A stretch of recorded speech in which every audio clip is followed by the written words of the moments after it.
Apa saja kemudian tahapan-tahapan dari ekshumasi atau otopsi ulang ini? Kita akan membahasnya bersama dengan ahli kedokteran forensik dan mediko legal, ada Pak Budi Suhendar. Selamat siang, Pak Budi. Selamat siang, Mas. Ya, Pak Budi, kita tahu ini ada ekshumasi atau otopsi ulang terhadap Brigadir J yang sudah meninggal 3 pekan yang lalu, kalau kurang lebih seperti itu, dan pernah diotopsi awal. Nah, apa kemudian tahapan yang paling penting dalam ekshumasi ini terhadap kondisi jenazah J dengan kondisinya yang saat ini sudah seperti itu?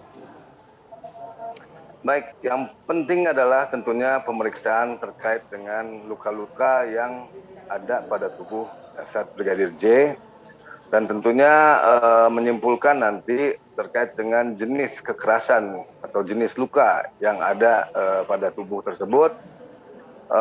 Selanjutnya apabila memang ada luka tembaknya tentunya diupayakan untuk bisa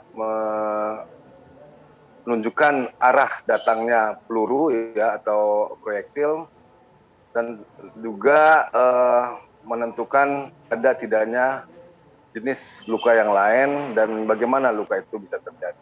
Hmm. Itu yang utama dan tentunya adalah sebab kematian daripada jasad itu sendiri. Oke, kalau otopsi ulang ini apakah mengacu pada data otopsi awal yang kemudian dikonfirmasi ulang lewat otopsi ulang ini, atau memang ada daerah-daerah tertentu atau wilayah-wilayah tertentu di tubuh korban yang bisa dieksplorasi lagi oleh tim medisnya, tim forensiknya? Ya, tentunya data dari otopsi awal menjadi bagian yang terpisahkan sebagai data yang digunakan oleh tim forensik, kedokteran forensik yang saat ini sedang melaksanakan otopsi ulang. Dan ini bisa juga menjadi satu konfirmasi apabila memang pemeriksaan yang dilakukan sebelumnya telah dilakukan dengan semestinya. Dan tentunya otopsi ulang ini juga berfungsi untuk menjawab hal-hal yang sifatnya menjadi pertanyaan khalayak terkait dengan kematian daripada Brigadir J ini. Saya rasa demikian. Artinya begini, Pak Budi, apakah petugas tim forensik ini jika menemukan ada luka baru yang belum terdata ini masih bisa dimasukkan atau memang hanya berkutat sama data yang sebelumnya?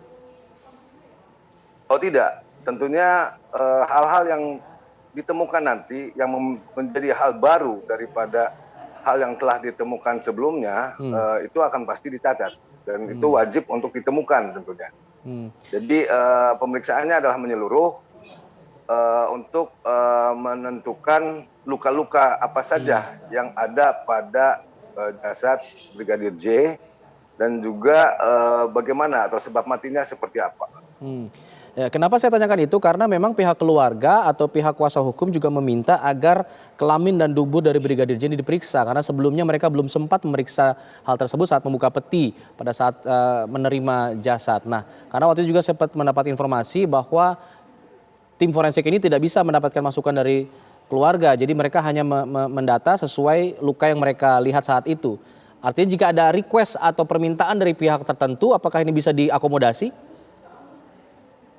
Saya rasa bisa, ya tentunya itu juga kalau nggak salah telah disampaikan pada rapat sebelumnya dengan keluarga, hal-hal yang menjadi perhatian daripada keluarga, ya atau kegelisahan yang menjadi daripada keluarga, dan tentunya ini akan diperhatikan oleh tim forensik untuk mencari jawaban berkenaan dengan hal tersebut. Tapi perlu saya sampaikan bahwa adalah standar dalam pemeriksaan kedokteran forensik memeriksa mulai dari kepala sampai ke ujung kaki. Jadi semua itu pasti diperiksa. Oke, urutannya seperti itu ya, harus dari atas ke bawah, kepala ke ujung kaki, atau bisa random? Ya. Secara sistematis seperti itu.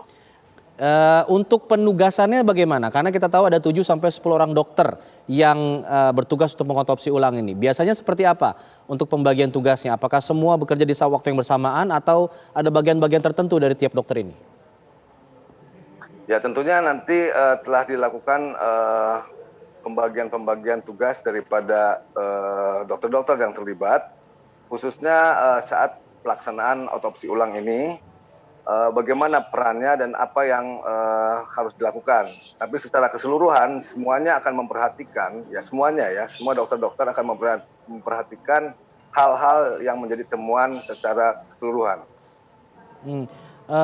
Pak Budi, ini kan sudah berlangsung kurang lebih hampir 2 jam proses otopsi ulang ini. Biasanya untuk kasus-kasus seperti ini butuh waktu berapa lama?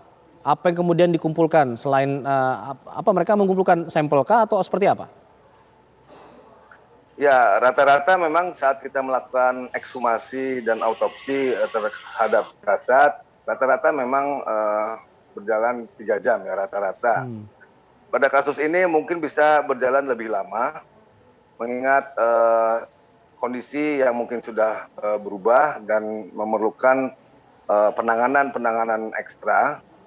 Dan betul akan dilakukan pengambilan sampel-sampel terkait dengan pembuktian terhadap perlukaan yang ada dan juga kaitannya dengan sebab kematian.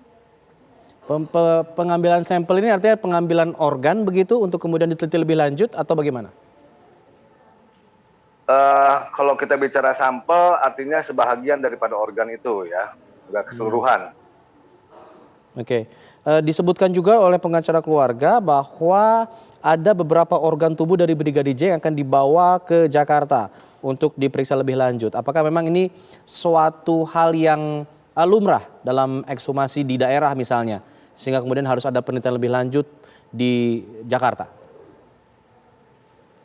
Ya, itu ada hal yang biasa saja dalam melakukan otopsi ya, dan juga ekshumasi. Apabila memang diperlukan untuk pemeriksaan lanjutan terkait dengan pemeriksaan laboratorium, pasti akan dilakukan pengambilan sampel. Ini kondisi dari Brigadir J kan sudah 3 minggu, hampir 3 minggu meninggal dunia. Tentu kondisinya tidak sebaik ketika pada saat baru saja meninggal dunia. Apakah ini sangat mempengaruhi atau sedikit mempengaruhi atau seperti apa dari tim forensik?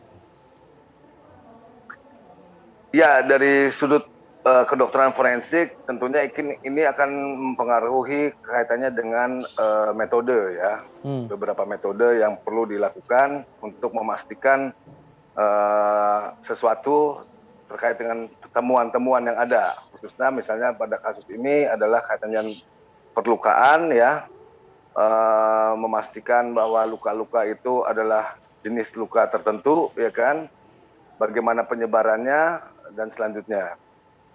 Jadi kesulitan yang mungkin akan ada adalah kaitannya dengan perubahan tubuh itu sendiri.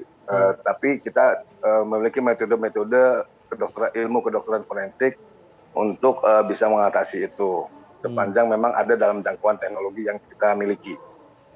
Artinya bisa dipastikan meskipun kondisi jasad sudah 3 minggu masih bisa ditemukan jika ada kejanggalan-kejanggalan seperti yang dikhawatirkan oleh pihak keluarga. Begitu ya Pak?